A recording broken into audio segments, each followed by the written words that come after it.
Yo, what's up guys? It's Noah here. In today's video, we're going to take a look at the NBA slate on Draftkings and Yahoo for Monday, August the 31st. We just got a 2-game slate today. I'm pretty sure we're going to have 2-game slates rest of season until, teams start getting eliminated. Then we'll just have 1-game slates. I think there's a chance we have a 3-gamer on Tuesday, depending on if the Jazz or if the Nuggets are able to win on Sunday night, and I believe if the Mavericks win Sunday as well. I'm recording this video Sunday afternoon. That Mavericks game's going on as I'm recording this video. The Jazz and Nuggets game hasn't played yet. So depending on what happens there, we might have 3 games Tuesday, but seems likely we're just going to have 2-game slates rest of the way. 2-game slates aren't very fun for NBA, but it's at least, fun because we have the playoffs. It's just so fun to watch. These games are so intense most of the time, especially now that we're getting into the second round. I don't think we're going to see a lot of the blowouts that we've been seeing. Should see close games. This Miami-Milwaukee series I think is going to be an incredibly fun series to watch.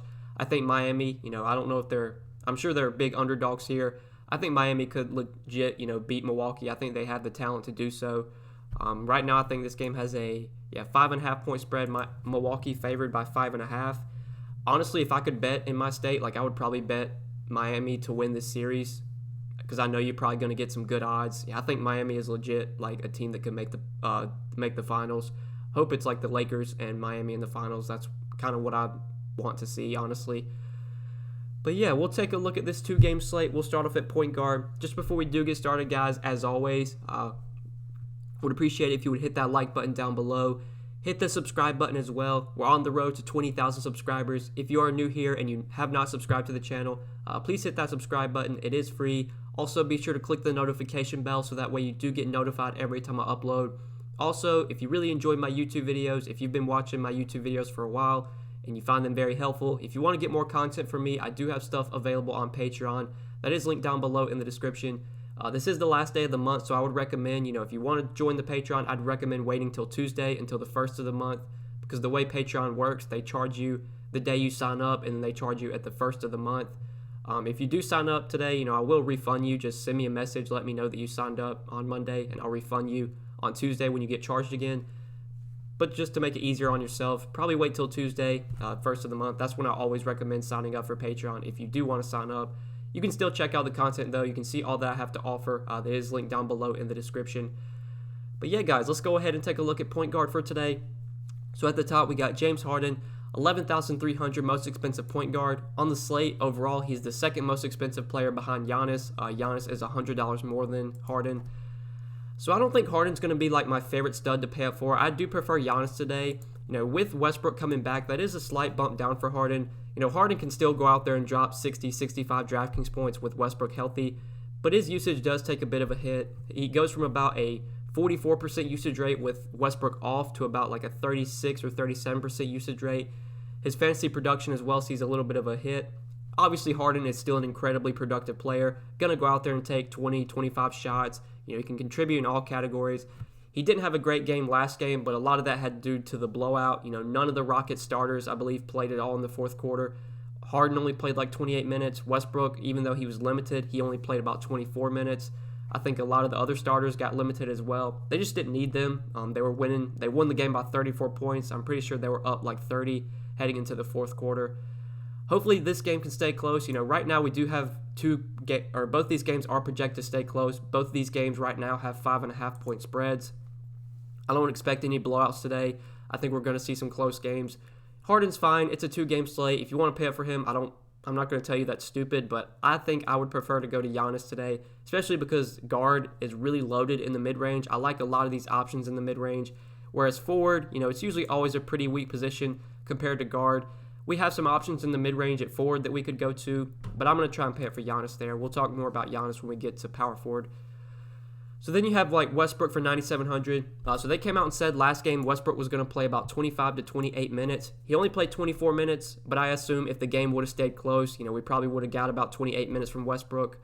I'm assuming we get a little bit more than that today. I think we probably get about 30 to 32 minutes from him. Maybe no limitations at all. He didn't look too bad. I wasn't able to watch much of that game, but I'm sure, Westbrook looked fine. I doubt he was, hurt or limping or anything.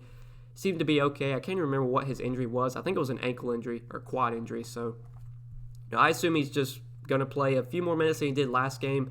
I don't know if we're going to see him get like 38 minutes, like he would normally play if he was fully healthy.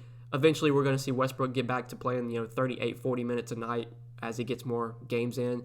For now, I'm assuming he gets about 30 minutes. At 9,700, it's tough to play him if he's only going to play like 30, 32 minutes. If if we get word that he's not going to be limited, then obviously I'm going to like Westbrook a lot more. I think even on Yahoo, even if Westbrook is limited to like 30 minutes, I think at $42 on Yahoo, that is a pretty appealing price tag for him. Normally this is a guy we see priced around $48 to $50 on Yahoo. So they are pricing him down for the minutes limit, whereas DraftKings, they're keeping his price what it normally is.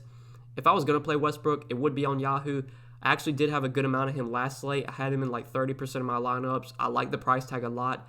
I thought there was still upside for Westbrook at that price. Obviously, it didn't work out, but I'm going to be, going back to Westbrook today, especially if he's going to come in lower owned. If people are going to be worried about the minutes limit on a 2-game slate, I will definitely play a $42 Russell Westbrook, even if there is some limitations. So I like him on Yahoo, not as much on DraftKings. If there's no minutes limit, though, I'll definitely have more interest in him on DK. But then we get down to these mid-range options. So I think from Chris Paul down to Dennis Schroder, Paul, SGA, Dragic, Schroder, I think all 4 of these guys look very appealing today. I think when you factor in price, my favorite 3 are definitely SGA, Dragic, and Schroder, and I like all 3 of these guys a ton. We'll just start off with SGA. So he was incredibly disappointing last game, but I'm going to be going right back to him today. The price came down a little bit. He's down to $7,100 on DK, down to $28 on Yahoo. Look, he sucked last game, played 34 minutes, only had 11 DraftKings points, shot 2 from 8 from the field, shot 0 for 4 from 3. I mean, it was incredibly weird to see SGA only take 8 shots in that game.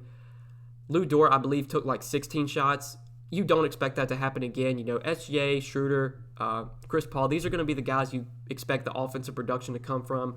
I mean, in a game where the Thunder lose by 34 points and they only score 80 points as a team, you don't expect really any of these guys to play well. I hope there's no blowout today. If there's no blowout, I think we get about 40, 42 minutes from SGA. Even in a massive blowout, he still played 34 minutes. So that just shows you, expect heavy, heavy minutes from SGA if this game does stay close. In that game 5, I believe that was, or no, game 4, he played 44 minutes. In game 3, he played 48 minutes. Like, they're going to play SGA huge minutes as long as the game is close. He's still a productive player. I know he sucked last game, but I'm going to be going right back to him today. Especially if, he's going to come in lower owned than he should be. I assume SGA will still be pretty popular today, but maybe people are scared to go to him because he did disappoint last game. I'm not going to let that scare me off SGA. I still think he's a very strong option, especially since his price did come down a little bit on both sides. Love the matchup for him against Houston. Houston's a fast-paced team. I believe during the regular season, they finished the regular season like second in pace. Really good spot here for these OKC guys. I do like Paul. Obviously, I do prefer SGA, though. Given the savings, Paul's $1,000, over $1,000 more on DK, so I think I would prefer SGA. And then you have Goran Dragic, who is another guy that I like a lot in the mid-range. He's $6,600 on DraftKings. Looking at Yahoo, you got Dragic coming in at $23. So Dragic, he's been starting during the playoffs. He started every game during their first-round series against the Pacers. Was incredibly productive in that series. In their 4 games, they swept the Pacers. But in those 4 games, you got 42, 31, 42, and 35 DraftKings points from Dragic. 34, 32, 36, and 35 minutes. My best guess is he plays about 35 to 36 minutes today if the game stays close, which it should. Dragic is a very productive player when he gets minutes, even playing alongside, Bam and Jimmy Butler. Dragic is still a guy that averages over a fantasy point per minute. He's a guy that's going to have the ball in his hands a lot. He can contribute in all categories. He can score, he can rebound, he can get assists as well. Like, there's legit 45, 50-point upside for Dragic. I know we haven't gotten a 50-point game from him yet, but, I mean, he put up 42 twice out of those 4 games during the Pacers. Like, he's got 40, 45-point upside easily. The price tag is coming up a little bit. He's up to $6,600. But maybe with the price coming up, people might be scared away from Dragic. I still like him a ton at $6,600. He can easily pay off this price tag now that he's getting, 36 or 35, 36 minutes. We saw a lot during the regular season. Dragic would only play about 28 to 30 minutes a night. It seems like they're going to give him bigger minutes now that it's the playoffs. And, this is a team that can make it to the finals, that has a chance to win a championship. I like Dragic a lot here. There's definitely multiple guys from the Heat that I'll be on today, and Dragic is for sure one of them. And then the last guy I want to talk about at point guard is Dennis Schroder. So he's been really good the last few games. He got ejected last game, only played 21 minutes. I'm not going to let that, get me off of Schroder today. He was actually on pace to, crush. He was on pace for about 40 DraftKings points last game if he didn't get ejected. But, you take that game away, the 2 games before that, 36 and 46 DraftKings points, 31 and 39 minutes. I mean, even though Schroder comes off the bench, he's still going to play big minutes. I still expect probably 33 to 34 minutes from Schroder today.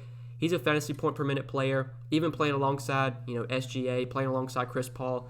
Schroder can still be incredibly productive. He will get some time on the floor with those guys off the floor. I assume at least 2 of Schroder, SGA, Paul will be on the floor at all times.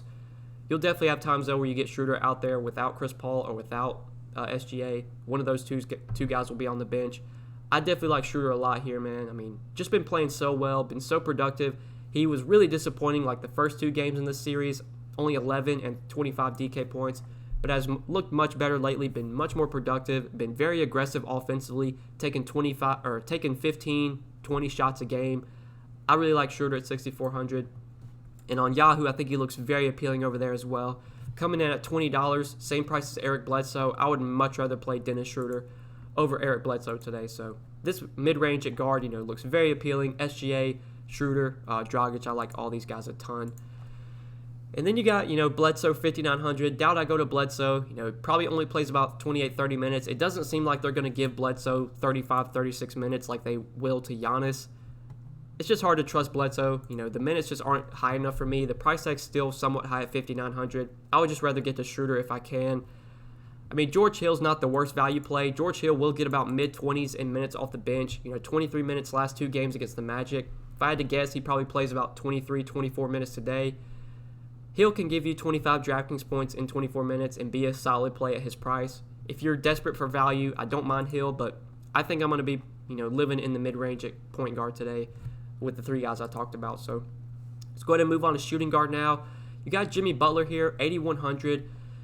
The price tag is coming up on Jimmy Butler. He's been so good, though.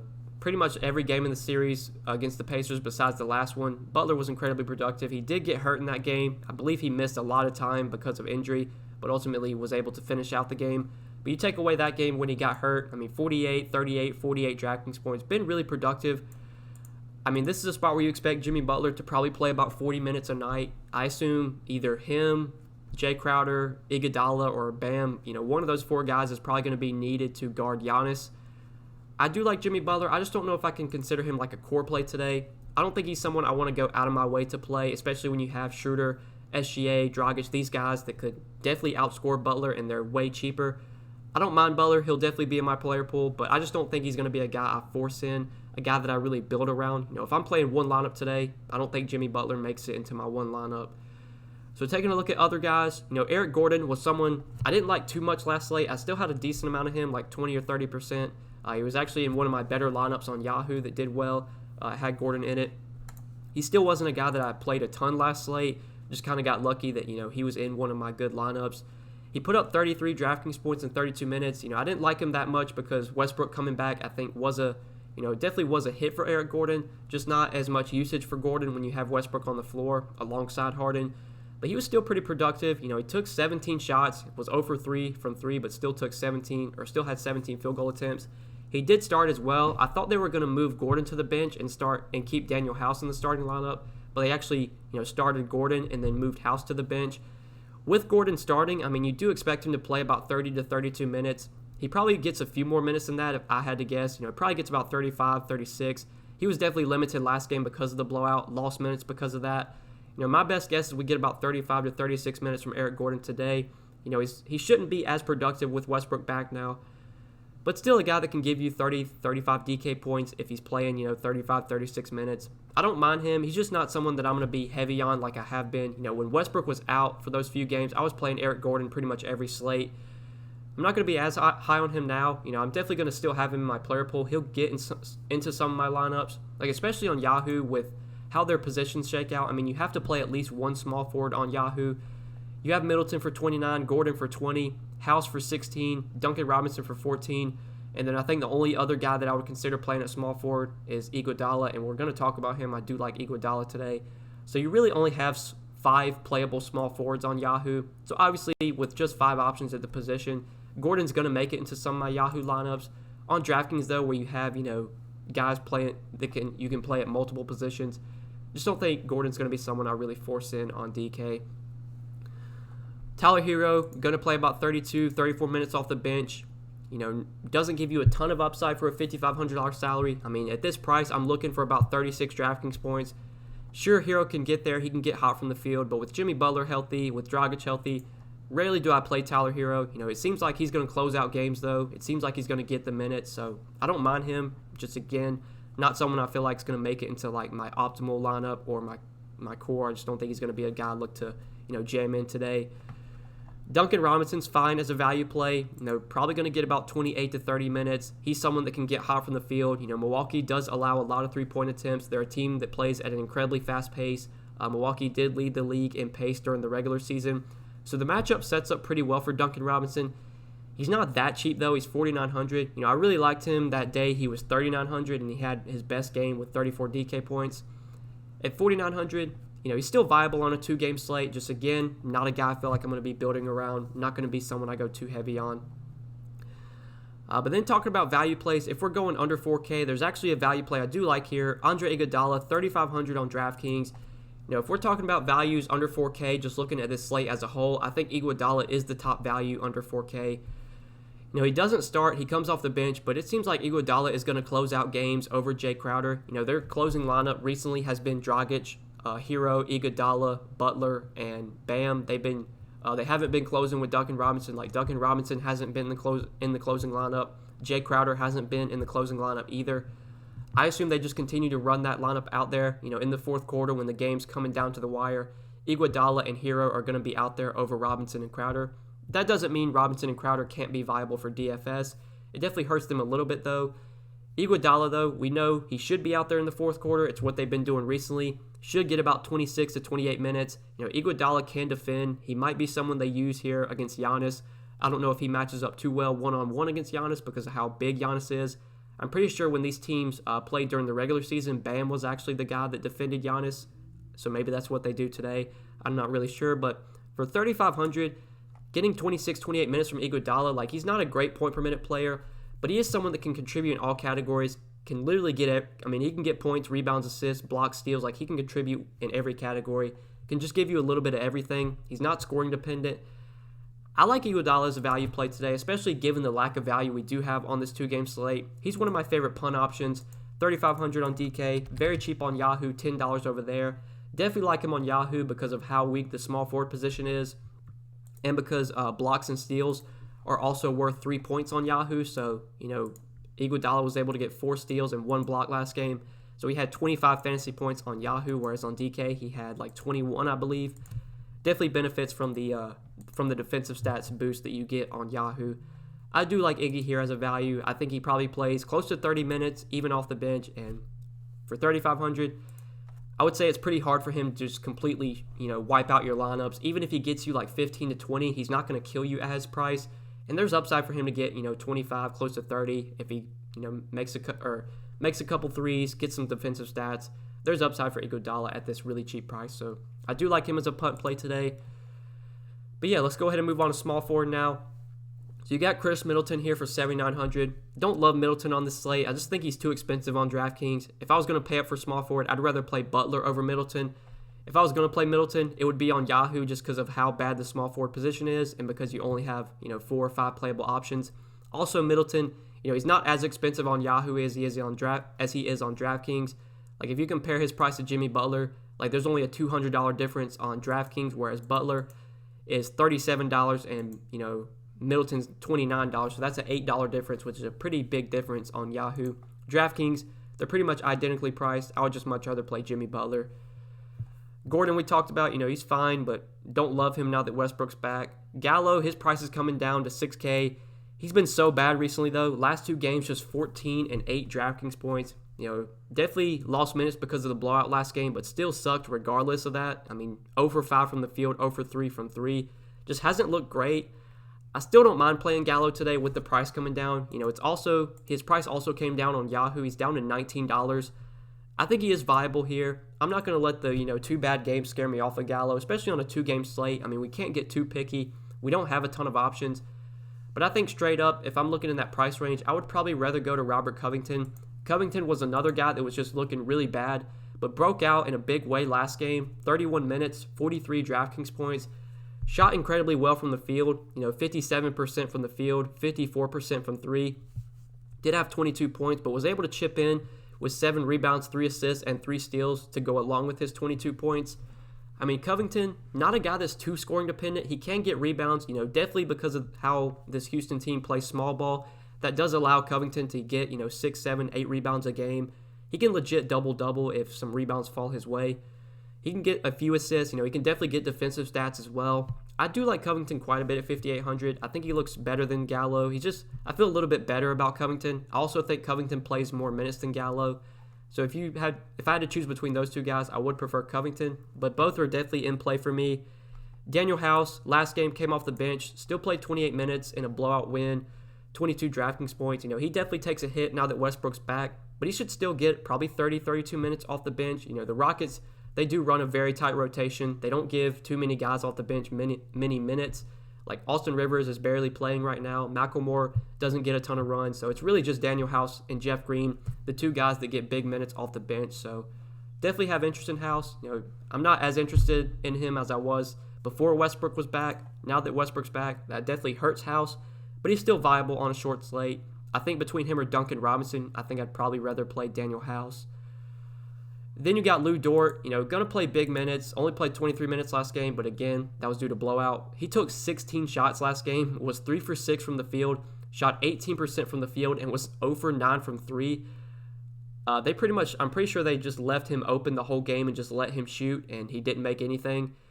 If you tell me Lou Dort's going to take almost 20 shots again, I'm going to play him again. I don't care if he's a bad shooter. I'll play a guy for 4,100 taking 20 shots. I don't think that happens again, though. I expect SGA, Schroder, Paul, those guys to play much better than they did last game. Still, Dort is needed defensively. They use him a lot as a primary defender on Harden. And whenever Westbrook's out there, they'll use him to defend Westbrook. I still expect big minutes from Lou Dort. He's not a great point-per-minute player, but for 4,100, going to play big minutes. He's not the worst value play today. He's also minimum salary on Yahoo, so if you wanted to play him over Iguodala, I could see doing that. I think both guys are viable, though, on a short slate like this. So, yeah, let's talk about power forward. We'll hit on this position, then we'll run through center just before we end the video. So, at the top of the power forward position, you do have Giannis, most expensive power forward, most expensive player overall on the slate. I really like Giannis today. Hard not to like Giannis on a 2-game slate. I do prefer him over Harden, as I stated at the beginning of the video. I mean, Giannis just been so good in the playoffs, been as consistent as it gets. In all 5 games of the Orlando series, he scored at least 57 DraftKings points in every game. He didn't play a ton of minutes during the Orlando series, just like 32 to 34 minutes in close games. I think we're going to start seeing Giannis's minutes ramp up. I think in this series, a series that should be close, that could potentially go 7 games, I think we see Giannis probably play about 35, 36 minutes a night. They didn't really need him as much against the Magic. That was a series they should easily win, and they did. They won 4-1. Like I said, this matchup against the Heat, these 2 teams match up well. The Heat, I think they're an incredibly good basketball team. I think they can potentially win this series, pull off the upset. This can definitely go 7 games. Giannis is going to be needed. I expect 34, 35, maybe 36 minutes from Giannis as long as the games stay close, which, they should, just a 5.5-point spread. When Giannis plays big minutes, he's incredibly productive. I mean, the guy averages almost 2 fantasy points per minute. It's pretty insane. Has an insanely high usage rate, contributes in all categories, can triple-double, can get, 30 points, 15 rebounds, 12 assists. He can legit go out there and drop 70, 75, close to 80 DraftKings points. I do prefer him over Harden today. Giannis is definitely my favorite pay-up option on the slate. And because I went with a cheap option like Iguodala, that does allow me to get in Giannis. So I don't mind taking a risk on someone like Iguodala if it allows me to pay up for, Giannis, who I really like on this slate. So love him at the top of the power forward position. You got Gallo, Covington, House, a lot of guys here I've already talked about.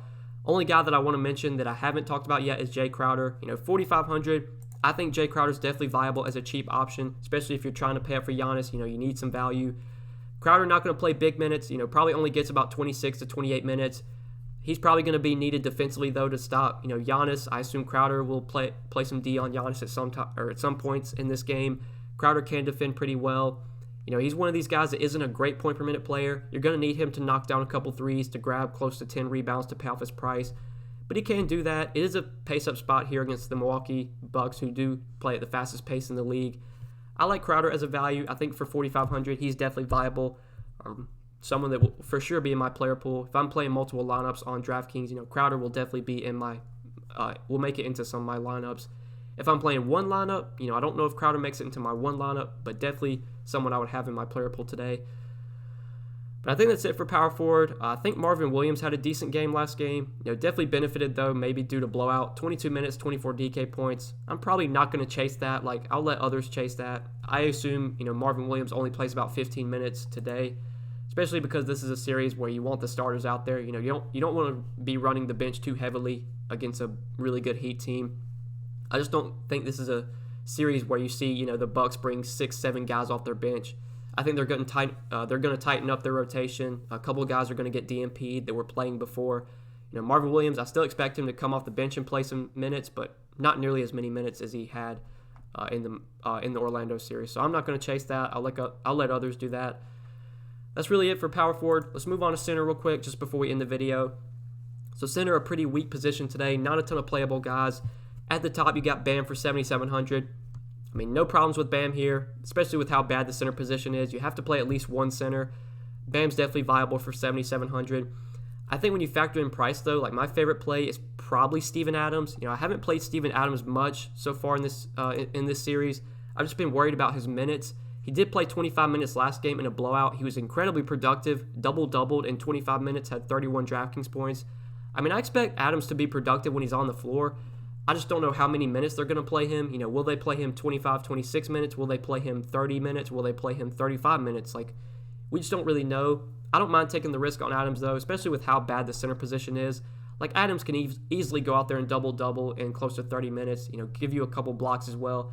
Can get 30, 35 DK points and be a pretty solid play for his price tag. He actually did come down in price on Yahoo. He's cheaper than Brook Lopez over there. So Steven Adams, definitely my favorite center on Yahoo, just $18. Really like that price tag for him. DraftKings at 5,800. I think I do prefer him over Jeff Green. Jeff Green's someone I've been playing a lot recently. He was solid last game, 31 minutes off the bench, 26 DraftKings points. Even with Westbrook back, I still expect Green to play about 30 minutes off the bench. He's 5,400 though. He's not going to be as productive with Westbrook back now. Given, the Adams and Green are closely priced, I think I do slightly prefer Adams over Green. Brook Lopez, I haven't played Brook Lopez at all during the playoffs. Just never a guy you feel like you have to have. Most games, Brook Lopez is giving you 25, 30 DraftKings points, which is solid for his price, but never someone you feel like you need. Sure, you'll have those games where Brook Lopez gets 7 blocks. He's had a couple of games this season where he's got 5 or 6 blocks. He'll knock down 5 or 6 threes, and he'll drop, the random 40-point game from Brook Lopez. I probably won't be on him, though. I'd rather go to Adams. I'd rather go to Jeff Green over Brolo. PJ Tucker, I hate playing PJ Tucker, but I think he's viable today. He's really cheap, going to play pretty big minutes. You don't expect him to be too productive, but getting a guy for 4,300 that's going to play 35, 36 minutes does make him an option on a 2-game slate. If you look at Yahoo's pricing, PJ Tucker is minimum salary, $10 on Yahoo, so definitely viable over there as well. But yeah, guys, I think we broke it all down for this 2-gamer. Even though it's a 2-game slate, DraftKings is still running huge tournaments. We got a $20 600K tournament with $150K to first. I still expect huge tournaments the rest of the NBA season, pretty much every slate. I'm going to be pumping out NBA videos every single day. Maybe when NBA starts slowing down, I'll bring the baseball videos back. But for now, really want to focus on NBA. You guys have been killing it with the support, man. Almost 4,000 views on every NBA video. Every NBA video is getting over 250 likes. Hit that like button. I do appreciate that as always, guys. Hit the subscribe button as well if you are new here and you haven't subscribed. Be sure to click that notification bell too, so that way you do get notified every time I upload. You'll never miss out on any of my new videos. And if you want to get more content from me, you can check out the Patreon link down below in the description. You can see all that I have to offer over on Patreon, link down below. But best of luck tonight, guys. I really appreciate you watching the video. Hope you did enjoy. We'll see you in the next one. Peace.